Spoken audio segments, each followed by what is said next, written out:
എന്തൊക്കെ മുൻകരുതലുകൾ എടുത്താലും സൈബർ കുറ്റകൃത്യങ്ങളുടെ എണ്ണം ദിനംപ്രതി കൂടി വരികയാണ്. ഒരു തരത്തിൽ പരിവാഹന ആപ്പ് വരെ എത്തി നിൽക്കുന്ന സൈബർ ക്രൈം ഇനി വേറൊരു മോഡിൽ അതിൻ്റെ മറ്റൊരു രീതിയിലേക്ക് കടന്നു വരികയാണ്. ഇതിനെല്ലാം ഉപരി കൊച്ചിയിൽ തന്നെ ഈ കഴിഞ്ഞ വർഷത്തിൽ 3158 കേസുകൾ രജിസ്റ്റർ ചെയ്തുവെന്നാണ് മനസ്സിലാക്കാൻ കഴിയുന്നത്.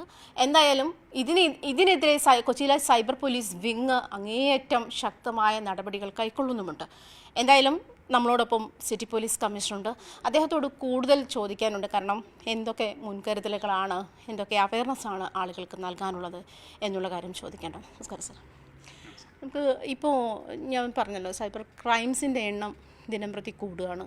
ഒരു തരത്തിലുള്ള ഓപ്പറേഷൻ ബ്ലോക്ക് ചെയ്യുമ്പോൾ അത് വേറൊരു തരത്തിലേക്ക് വന്നുകൊണ്ടിരിക്കുകയാണ്. നമ്മുടെ മുന്നിൽ തന്നെ ഒത്തിരി എക്സാമ്പിൾസ് ഉണ്ട്. ഇപ്പം ഏറ്റവും ഒടുവിൽ പരിവാഹൻ ആപ്പിൽ വന്നിരിക്കുകയാണ്. അപ്പോൾ അതിന് ഈ പറഞ്ഞതുപോലെ നമ്മുടെ സൈബർ വിങ് ആയാലും പോലീസ് ആയാലും എന്തൊക്കെ മുൻകരുതലുകളാണ് പെട്ടെന്നായിട്ട് അടിയന്തരമായി കൈക്കൊള്ളുന്നത്? നമ്മൾ ഈ സൈബർ ക്രൈംസ് കുറയ്ക്കാൻ വേണ്ടി അല്ലെങ്കിൽ അത് കൈകാര്യം ചെയ്യാൻ വേണ്ടി പല ഇനീഷ്യേറ്റീവ്സ് നമ്മൾ എടുത്തു വരുന്നുണ്ട്. ഒന്നാമത്തത് അവെയർനെസ് ആണ്. ജനങ്ങൾക്ക് ഈ സൈബർ കുറ്റകൃത്യങ്ങൾ എന്താണ്, അത് എങ്ങനെയാണ് സാധാരണ ആൾക്കാർ ഈ പ്രതികൾ ചെയ്യുന്നത് എന്ന വിഷയങ്ങളിൽ കുറേ അവെയർനെസ് പരിപാടികൾ നടത്തിയിട്ടുണ്ട്. പോലീസ് തന്നെ പോയി ക്ലാസ് എടുക്കാറുണ്ട്. അതോടൊപ്പം ഈ എല്ലാ സ്റ്റേക്ക് ഹോൾഡേഴ്സ്, ഇതുമായി ബന്ധപ്പെട്ടുള്ള സ്റ്റേക്ക് ഹോൾഡേഴ്സ് അവർ തലത്തിൽ അവർ നല്ല രീതിയിൽ ബോധവൽക്കരണം നടത്തുന്നുണ്ട്. അപ്പോൾ ഇതിൽ മെയിനായിട്ട് നമ്മൾ കണ്ടുവരുന്നത് ആൾക്കാർ ഒന്ന് രണ്ട് മോഡസ് ഓപ്പറാൻഡി ഉണ്ടെങ്കിൽ അത് മാത്രമേ നോക്കിയിരിക്കുകയാണ് ചെയ്യുന്നത്. പക്ഷേ ഇപ്പോൾ കുറ്റവാളികളെല്ലാം പുതിയ പുതിയ പദ്ധതികളോടാണ് ആൾക്കാരിൽ അടുത്തേക്ക് എത്തുന്നത്. ഇപ്പം നമ്മൾ ഈ പരിവാഹൻ ആപ്പ് എന്ന ഇത് ഡൗൺലോഡ് ചെയ്തിട്ട് കുറേ കേസുകൾ പല സ്ഥലങ്ങളിൽ രജിസ്റ്റർ ചെയ്തിട്ടുണ്ട്. അതിനകത്ത് നമ്മൾ കുറ്റവാളികളെ പിടിക്കുമ്പോൾ നമ്മൾ കണ്ടത് ശരിക്ക് പല രീതിയിലുള്ള ആപ്ലിക്കേഷൻസിനെ അവർ ഫേക്കായിട്ടുള്ളൊരു ആപ്ലിക്കേഷൻസ് ഉണ്ടാക്കിയിട്ട് അതിലൂടെ ആൾക്കാർ അടുത്തേക്ക് ഒരു മെസ്സേജ് അയക്കുകയും ആൾക്കാർ അതിൽ എന്തെങ്കിലും റെസ്പോണ്ട് ആവുന്നുണ്ടെങ്കിൽ അവരെ തട്ടിക്കാനുള്ള ശ്രമങ്ങളാണ് അവർ നടത്തുന്നത്.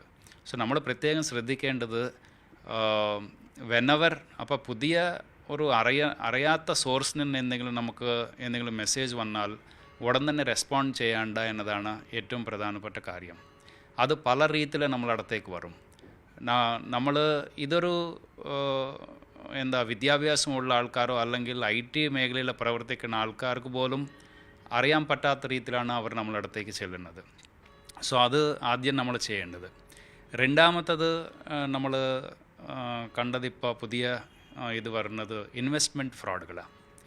അപ്പോൾ ആൾക്കാർ വന്ന് പറയും, നമ്മൾ ആപ്പ് ഡൗൺലോഡ് ചെയ്താൽ നിങ്ങൾക്ക് പൈസ ഇതിനകത്ത് ഇൻവെസ്റ്റ് ചെയ്താൽ ഷെയർ മാർക്കറ്റിൽ നമ്മൾ ഇൻവെസ്റ്റ് ചെയ്തിട്ട് നിങ്ങൾക്ക് ഒത്തിരി നല്ല റിട്ടേൺസ് തരുമെന്നതാണ്. പക്ഷേ അത് ആൾക്കാർ ആരാണ്? അവിടെ നമ്മൾ കണ്ടത് കോടിക്കണക്കിന് രൂപയാണ് ആൾ ഡെപ്പോസിറ്റ് ചെയ്തത്. അപ്പം നമ്മൾ മനസ്സിലാക്കേണ്ടത്, ഇങ്ങനെ ഇൻവെസ്റ്റ്മെൻറ്റ് ചെയ്യുന്നുണ്ടെങ്കിൽ സെബിയുടെ ഗൈഡ് ലൈൻസ് ഉണ്ട്, രജിസ്റ്റേർഡ് ആയിട്ടുള്ള ഫേംസ് ഉണ്ട്. അത് രജിസ്റ്റേർഡ് ആണോ അല്ലോ എന്നത് നമ്മൾ പ്രത്യേകം മനസ്സിലാക്കിയിട്ട് ശേഷം മാത്രമേ അതിനകത്ത് പൈസ ഇടാൻ പാടുള്ളൂ. രണ്ടാമത്തത്, അങ്ങനത്തെ എന്തെങ്കിലും സ്ഥാപനം ഉണ്ടെങ്കിൽ പൈസ കൊടുക്കുന്നത് മുമ്പ്, ട്രാൻസ്ഫർ ചെയ്യുന്നത് മുമ്പ് അവർ ഫിസിക്കലായിട്ടെങ്കിലും കാണണം. നമ്മളൊരു 10, 30 ലക്ഷം 40 ലക്ഷം പൈസ അങ്ങോട്ടേക്ക് ഇൻവെസ്റ്റ് ചെയ്യുമ്പോൾ ഒരു പ്രാവശ്യമെങ്കിലും അവരെ പോയി ഫിസിക്കലായിട്ട് കാണുക എന്നത് മിനിമം നമ്മൾ ചെയ്യേണ്ട എടുക്കേണ്ട പ്രിക്കോഷനാണ്. അപ്പോൾ അങ്ങനെ പ്രിക്കോഷൻസ് ഒന്നും എടുക്കാതെ പോകുമ്പോഴാണ് ഇത്തരത്തിലുള്ള പ്രശ്നങ്ങൾ നമുക്ക് വരുന്നത്. ഇപ്പോൾ പരിവാഹൻ ആപ്പിലാണ് ഏറ്റവും ലേറ്റസ്റ്റ് വന്നിരിക്കുന്നത്. അതിനു മുൻപ് സാറിന് പറയാം, നമ്മൾ ഈ പറഞ്ഞ പോലെ ബാങ്ക് ക്രെഡൻഷ്യൽസ് ചോദിക്കുക, അതല്ലെങ്കിൽ അതിനുശേഷം പിന്നീട് ഇങ്ങോട്ട് പല മോഡ് ഓഫ് പല കൈൻഡ് ഓഫ് ക്രൈംസ് ഇങ്ങനെ വന്ന് തുടങ്ങി വെച്ചിട്ടുമുണ്ട്. അപ്പോൾ ഇപ്പോൾ സാറ് പറഞ്ഞല്ലോ, അപ്പോൾ ഫിസിക്കലായിട്ട് നേരിട്ട് പോയി കാണുക എന്നുള്ളത്. പക്ഷേ ഇതിനകത്ത് വേറൊരു വിഭാഗമുണ്ട്. ഇത് ഈ ഇതിന് ഫോൺ മാത്രം അവെയറായിട്ടുള്ള, അല്ലെങ്കിൽ ഇത്തരം ക്രൈംസിനെ പറ്റി ഇല്ലിറ്ററേറ്റ് ആയിട്ടുള്ള ആളുകൾ ഇത്തരം കാര്യങ്ങൾ ചെയ്യുമ്പോൾ ഇപ്പോൾ OTP ചോദിക്കുമായിരിക്കും, അല്ലെങ്കിൽ പറഞ്ഞ പോലെ ഡിജിറ്റൽ അറസ്റ്റ് ആയിരിക്കും. അങ്ങനെ വരുമ്പോൾ അത് പാനിക്കാവുന്ന കുറച്ച് ആളുകളുണ്ട്. അപ്പോൾ അവരിലേക്ക് നമുക്ക് എങ്ങനെയാണ് ഈ ഒരു അവെയർനെസ് എത്തിക്കാൻ പറ്റുക? മീൻസ് ഞാൻ പോലീസിൻ്റെ ഭാഗത്തുനിന്ന് മാത്രമല്ല, ഇപ്പോൾ മൊത്തത്തിലൊരു ഒരു ക്യാമ്പയിൻ പോലെ എടുത്താൽ പോലും, ഇപ്പം നമ്മളും ഇപ്പോൾ ഇങ്ങനെ ഒരു ക്യാമ്പയിൻ്റെ ഭാഗമായിട്ടാണ്. അപ്പം അങ്ങനെ എടുത്താൽ പോലും ഏതൊക്കെ തരത്തിൽ നമുക്ക് ഇവരിലേക്ക്, സാധാരണ ആളുകളിലേക്ക് ഇത്തരം അവയർനെസ് എത്തിക്കാൻ പറ്റുന്ന ചോദിക്കും. നമ്മൾ ഇപ്പോൾ സോഷ്യൽ മീഡിയ മറ്റ് മെയിൻ സ്ട്രീം മീഡിയ ആണ് ഏറ്റവും ശക്തമായ ഒരു ജനങ്ങളുടെ അടുത്തേക്ക് ഒരു മെസ്സേജിനെ കൊണ്ടുപോകണമെങ്കിൽ ഈ 2 വഴികളാണ് നമുക്ക് കൊണ്ടുപോകാൻ സാധിക്കുന്നത്. അപ്പോൾ മെയിൻ സ്ട്രീം മീഡിയ നല്ല രീതിയിൽ ഇതിനെ പറ്റിയുള്ള ഒത്തിരി ആർട്ടിക്കിൾസ് ശരിക്കും പത്രത്തിൽ വരുന്നുണ്ട്.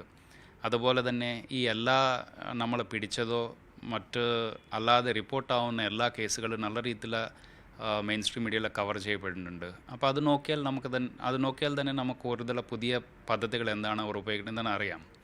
കൂടാതെ സോഷ്യൽ മീഡിയയിൽ എല്ലാ പോലീസിൻ്റെ ഫേസ്ബുക്ക് ഹാൻഡിൽസ്, ട്വിറ്റർ ഹാൻഡിൽസ്, അതുപോലെ യൂട്യൂബ് ചാനലുകളിലെയും പോലീസിൻ്റെ സോഷ്യൽ മീഡിയ ലൈക്ക് ലിങ്ക്സിൽ ഇതിൻ്റെ പറ്റിയുള്ള എല്ലാ ഡീറ്റെയിൽസും നമ്മൾ അതാത് സമയത്ത് അപ്ലോഡ് ചെയ്ത് വരുന്നുണ്ട്.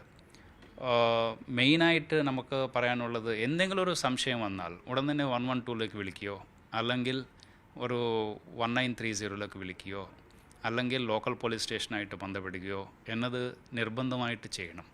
അപ്പോൾ നമ്മൾ ഈ ഡിജിറ്റൽ സ്പേസ് എന്ന് പറയുന്നത് വളരെ വൾനറബിളായിട്ടുള്ളൊരു സ്പേസാണ്. അതിനകത്ത് നമ്മൾ ശ്രദ്ധിച്ച് മാത്രമേ കാര്യങ്ങൾ ചെയ്യാൻ പാടുള്ളൂ എന്ന ഒരു വിഷയം നമ്മൾ മനസ്സിൽ ഉള്ളിലേക്ക് ആക്ച്വലി സിങ്ക് ചെയ്യപ്പെടണം. ഇപ്പോൾ നമ്മൾ റോഡിൽ ഇറങ്ങുമ്പോൾ തന്നെ വിൽ ബി വിജിലൻറ്റ്. ഒരു വണ്ടി വരോ, നമ്മൾ എന്തെങ്കിലും പ്രശ്നം ഉണ്ടാക്കുമോ എന്ന് നമ്മൾ വിജിലൻ്റായിട്ടുള്ള ഒരു ജീവനത്തിലാണ് നമ്മൾ ഇന്ന് കടന്നു വരുന്നത്. പക്ഷേ ഡിജിറ്റൽ സ്പേസിൽ നമ്മൾ അത്ര വിജിലൻ്റ് അല്ല. So we should become more vigilant on the digital space. ഇതിനകത്ത് തട്ടിപ്പുകൾ കൂടുതലുണ്ട് എന്ന് നമുക്ക് മനസ്സിലാക്കണം. കൂടാതെ കുറേ ആൾക്കാർ ഇപ്പോൾ ഏത് സൈബർ കുറ്റകൃത്യം നമ്മൾ എടുത്താലും അതിനകത്ത് പ്രധാനമായിട്ട് കുറ്റവാളികൾ ഉപയോഗിക്കുന്ന 2 ആസ്പെക്ട്സ് ഉണ്ട്. ഒന്ന് ഫേക്കായിട്ടുള്ള ബാങ്ക് അക്കൗണ്ടുകൾ, 2 ഫേക്കായിട്ടുള്ള മൊബൈൽ ഫോണുകൾ. അപ്പോൾ ഈ 2 കാര്യങ്ങൾ ആരെങ്കിലും ജനങ്ങളുടെ അടുത്തേക്ക് വന്നിട്ട് നമുക്ക് നിങ്ങളുടെ അക്കൗണ്ട് തന്നാൽ നിങ്ങൾക്ക് കുറച്ച് പൈസ തരും എന്ന് ചോദിച്ചു വന്നാൽ ആൾക്കാർ ഒരു കാരണവശാലും തരാൻ പാടില്ല. അത് അവർ കൂടെ ഈ കുറ്റകൃത്യത്തിൽ പങ്കാളിത്തമാണ് എന്ന് നമുക്ക് കരുതേണ്ടി വരും. സോ ജനങ്ങൾ അവർക്ക് അവരുടെ അക്കൗണ്ടുകൾ മറ്റുള്ളവർ കൊടുക്കുകയോ അക്കൗണ്ടിൻ്റെ ക്രെഡൻഷ്യൽസ് മറ്റുള്ളവരായിട്ട് ഷെയർ ചെയ്യുകയോ ഒന്നും ചെയ്യാൻ പാടില്ല. ഇതുപയോഗിച്ചിട്ടാണ് അവർ ശരിക്കും പല കുറ്റകൃത്യങ്ങൾ ചെയ്യുന്നുണ്ട്. അതുപോലെ തന്നെ അവരുടെ മൊബൈൽ നമ്പറിൽ എന്തെങ്കിലും ആരെങ്കിലും വേറെ ആൾക്കാർ ഉപയോഗിക്കുന്നതായിട്ടോ അങ്ങനെ എന്തെങ്കിലും സംശയം വന്നാൽ ഉടൻ തന്നെ റിപ്പോർട്ട് ചെയ്യണം. അങ്ങനെ കുറച്ച് അവെയർനെസ്സോടുകൂടി നമ്മൾ പ്രവർത്തിച്ചാൽ നല്ല രീതിയിലുണ്ടാവും. അടുത്തത് ജനങ്ങളുടെ ഐഡൻറ്റിറ്റീസ് ഫാൾസായിട്ട് ഉപയോഗിക്കുക എന്നതാണ്.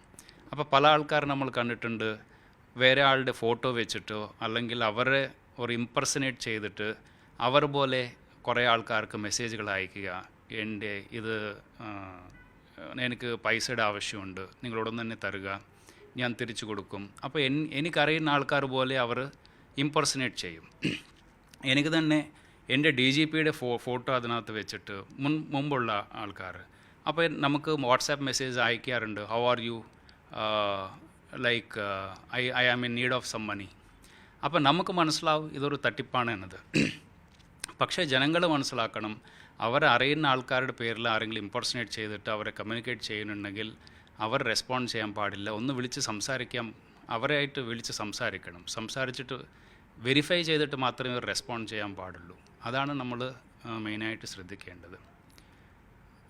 അപ്പോൾ കഴിഞ്ഞ ദിവസം ഞാൻ സാറിനോട് പറഞ്ഞില്ലേ, എൻ്റെ ടെലിഗ്രാം ഹാക്കായി. ഇത് ഹാക്കാവുന്നത് വരെ ഇങ്ങനൊരു ക്രൈം ഉണ്ടെന്നോ അതല്ലെങ്കിൽ ഇതിന് ഇത്ര ഇമ്പാക്റ്റ് ഉണ്ടെന്നോ നമുക്ക് അറിയത്തില്ല. ഞാനതിൽ മീൻസ് എനിക്കതിനുള്ള അവയർനെസ് ഉണ്ടായിരുന്നില്ല. പക്ഷേ ഈ കോണ്ടാക്റ്റ് ഉണ്ടായിരുന്നത് എനിക്കൊന്നൊരു ഒരു 150 എബോവ് ലേഡീസ്, സ്പെഷ്യലി ലേഡീസ്, അത്രയും ആളുകൾ എന്നെ വിളിച്ചിട്ട്, അതായത് ഈ ലിങ്ക് പോകുന്നത് ഈ ലിങ്കിൽ ക്ലിക്ക് ചെയ്യോ, നിങ്ങളുടെ ഫോട്ടോ ഇതിലുണ്ട് എന്ന് പറഞ്ഞിട്ടാണ്. സ്വാഭാവികമായിട്ടും ആളുകൾ പേടിക്കും, കാരണം അവരുടെ പേഴ്സണാലിറ്റിയെ ബാധിക്കുന്ന കാര്യമാണല്ലോ, എന്ത് കൈൻഡ് ഓഫ് ഫോട്ടോ എന്നുള്ളൊരു ആങ്സൈറ്റി ഉണ്ടാവുമല്ലോ. അപ്പോൾ അത് ഞാൻ ചെയ്തു എന്നുള്ള മട്ടിലാണ് പല ആളുകളും എൻ്റെ അടുത്ത് ബിഹേവ് ചെയ്തത്. പക്ഷേ പിന്നീട് എനിക്ക് പറഞ്ഞ പോലെ ഞാൻ പോസ്റ്റ് ഇടേണ്ടി വന്നു, അല്ലെങ്കിൽ സോഷ്യൽ മീഡിയയിലും വാട്സാപ്പിലും ഒക്കെ മെസ്സേജ് അയക്കേണ്ടി വന്നു, ഞാൻ ഇങ്ങനെ ഹാക്കാണ് എന്നുള്ളത്. പക്ഷേ ഞാൻ പറഞ്ഞില്ലേ, അതുവരെ നമ്മൾ ഈ ആളുകൾ പാനിക് ആവുകയാണ്. നമ്മൾ ഈ പറഞ്ഞ പോലെ ഒരു ഇമോഷണൽ ഇത് എടുക്കുവാണല്ലോ, എന്താ പറയുക, അത്തരം ഒരു ഇമോഷണൽ സ്പേസ് ഇവർ മിസ്യൂസ് ചെയ്യുവാണല്ലോ. ചിലപ്പോൾ അത് സൂയിസൈഡ് അറ്റംപ്റ്റിലോ അല്ലെങ്കിൽ അങ്ങനത്തെ ഒരു മാനസികാവസ്ഥയിലേക്കൊക്കെ പോയെന്ന് വരാം. അപ്പോഴും ഞാൻ പറഞ്ഞത് നമ്മളിത് അറിയുന്നത് വരെ അല്ലെങ്കിൽ നമ്മളത് നേരിടുന്നത് വരെ അങ്ങനത്തെ ഒരു ക്രൈം ഉണ്ട് അല്ലെങ്കിൽ ടെലിഗ്രാമിൽ ഒരു ലിങ്ക് ക്ലിക്ക് ചെയ്താൽ ഇങ്ങനത്തെ ഒരു ഇതിലേക്ക് പോകുമെന്നുള്ള സാഹചര്യം എനിക്കറിയില്ല. അപ്പം ഞാൻ പറഞ്ഞ അത്തരം കുറച്ചുകൂടെ ഹോം മേക്കേഴ്സായിട്ടുള്ള വീട്ടമ്മമാരായിട്ടുള്ള ലേഡീസിനെ, അതല്ലെങ്കിൽ ഈവൻ വർക്കിംഗ് വിമൻ ആയെങ്കിൽ പോലും ഇത്തരം അങ്ങനെയുള്ള ആളുകളിലേക്ക് എങ്ങനെ നമുക്ക് ഇത്തരം കാര്യങ്ങൾ എത്തിക്കാം എന്നുള്ളതാണ്. അപ്പോൾ നമ്മൾ ഇന്നത്തെ കാലഘട്ടത്തിൽ നമ്മൾ നോക്കുന്നത് എന്താണ്, ശരിക്കും എല്ലാവരും അവരുടെ സ്റ്റാറ്റസ് അപ്ഡേറ്റ് ചെയ്യുക, ഫോട്ടോകളെല്ലാം എടുത്തിട്ട് പബ്ലിക്കായിട്ട് ഷെയർ ചെയ്യുക, റീൽസ് എല്ലാം എടുത്തിട്ട് യൂട്യൂബിൽ വെക്കുക, മറ്റ് ഇൻസ്റ്റാഗ്രാമിൽ വെക്കുക എന്നതാണ് ഇപ്പോൾ എല്ലാ കുട്ടികൾ മുതൽ പ്രായമുള്ള ആൾക്കാർ വരെ അവർക്ക് അറിയുന്ന കാര്യങ്ങൾ ചെയ്ത് അവരെ സ്റ്റാറ്റസ് അപ്ഡേറ്റ് ചെയ്യുക എന്നതാണ് ചെയ്യുന്നത്. പക്ഷേ ഇതൊരു വലിയ വൾണറബിൾ ആയിട്ടുള്ളൊരു സ്പേസാണ് എന്ന് നമ്മൾ മനസ്സിലാക്കണം.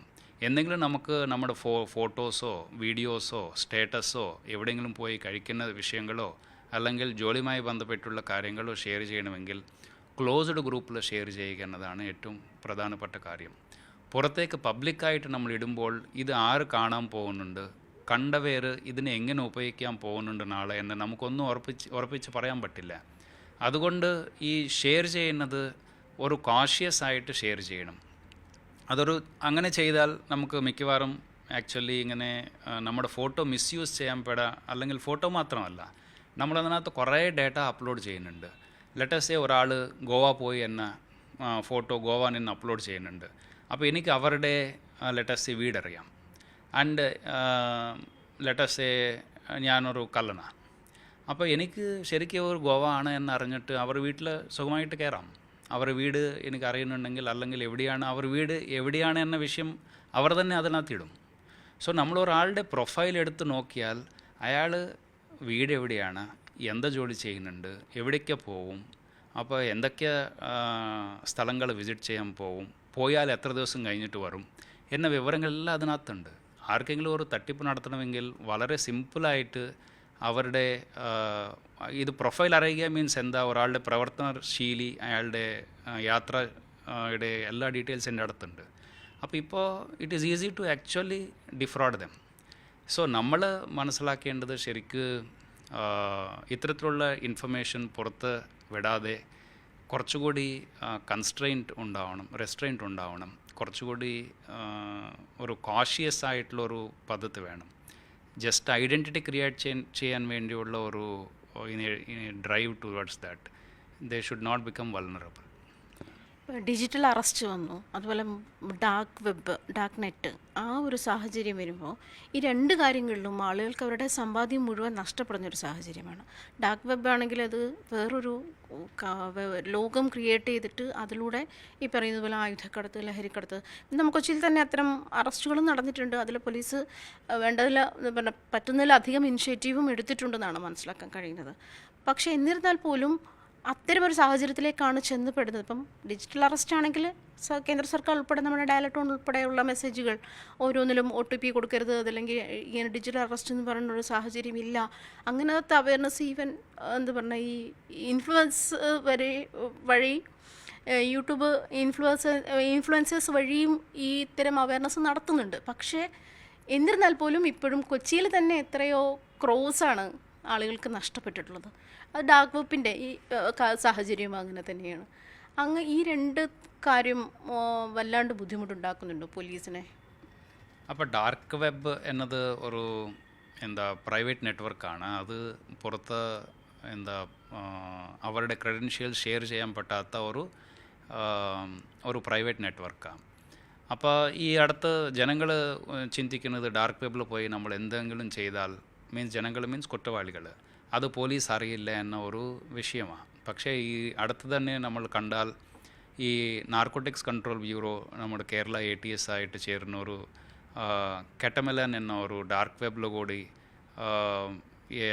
ഈ മയക്കുമരുന്ന് എത്തിക്കുന്ന ഒരു ഗ്രൂപ്പിനെ അവർ ബസ്റ്റ് ചെയ്തിട്ടുണ്ട്. അപ്പോൾ നമ്മൾ മനസ്സിലായി കുറ്റവാളികൾ ശരിക്ക് അല്ലെങ്കിൽ അങ്ങനെ എന്തെങ്കിലും നമ്മൾ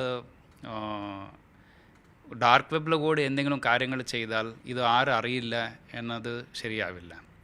രണ്ടാമത്തത് നമുക്ക് ഡാർക്ക് വെബ് മോണിറ്ററിങ് ചെയ്യുന്നുണ്ട്. നമ്മുടെ കേരള സൈബർ ഡോം വഴി ഡാർക്ക് വെബ് മോണിറ്റർ ചെയ്തിട്ട് അതിനകത്ത് സംശയാസ്പദ രീതിയിൽ പ്രവർത്തിക്കുന്ന ആൾക്കാരുടെ ഐഡൻറ്റിറ്റീസ് നമ്മളെല്ലാം എടുത്തിട്ട് അവരെ കുറേ മോണിറ്ററിങ് ചെയ്യുന്നുണ്ട്. രണ്ടാമത്തത് ഡാർക്ക് വെബ് സാധാരണ ജനങ്ങളെ വലിയതായിട്ട് ഇൻഫ്ലുവൻസ് ചെയ്യില്ല. Means like it doesn't effect dum. പക്ഷേ ഡാർക്ക് വെബിൽ കൂടെ കുറേ തട്ടിപ്പ് നടത്താൻ ഉള്ള മീൻസ് ക്രിമിനൽ മൈൻഡ് സെറ്റുള്ള ആൾക്കാർ അതിൽ കൂടെ കുറേ സാധനങ്ങൾ പർച്ചേസ് ചെയ്തിട്ടാണ് ഇത്തരത്തിലുള്ള കുറ്റകൃത്യങ്ങൾ നടത്തുന്നുണ്ട്. നേരത്തെ ഞാൻ പറഞ്ഞ പോലെ ലൈക്ക് ഒരു if you go to dark web you can actually see and get കുറേ അക്കൗണ്ടുകളുടെ ഇൻഫർമേഷൻ കിട്ടാൻ സാധ്യതയുണ്ട്. അപ്പോൾ നമ്മൾ പ്രത്യേകം മനസ്സിലാക്കേണ്ടത് നമ്മുടെ അക്കൗണ്ട് ഇൻഫർമേഷൻ എല്ലാം നമ്മൾ സേഫായിട്ട് വെക്കുക എന്നതാണ്. വെച്ചാൽ മാത്രമേ നമ്മളത് പബ്ലിക്കായിട്ട് കൊടുക്കാതിരിക്കുക, പബ്ലിക്കായിട്ട് ഷെയർ ചെയ്യാതിരിക്കുക. എവിടെയെങ്കിലും പോയിട്ട് നമ്മുടെ അക്കൗണ്ട് ഉപയോഗിക്കുന്നുണ്ടെങ്കിൽ പേടിഎം ആയാലും UPI ID ആയാലും ക്രെഡിറ്റ് കാർഡോ ഡെബിറ്റ് കാർഡോ ആയാലും പേ ചെയ്യുന്നുണ്ടെങ്കിൽ സ്വയം പേ ചെയ്യുക.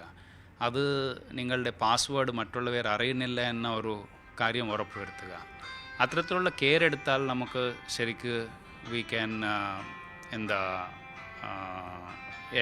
ക്രൈംസ് എല്ലാം പ്രിവെൻറ്റ് ചെയ്യാൻ സാധിക്കും നമുക്ക്. സൈബർ ക്രൈമുകളുടെ രീതികൾ മാറുകയാണ് ദിനം പ്രതി.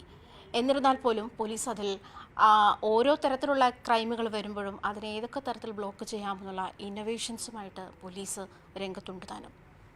കൊച്ചിയിൽ നിന്നും ക്യാമറാമാൻ NR മനോജിനൊപ്പം ആജ്ഞ രവീന്ദ്രൻ, ന്യൂസ് 18.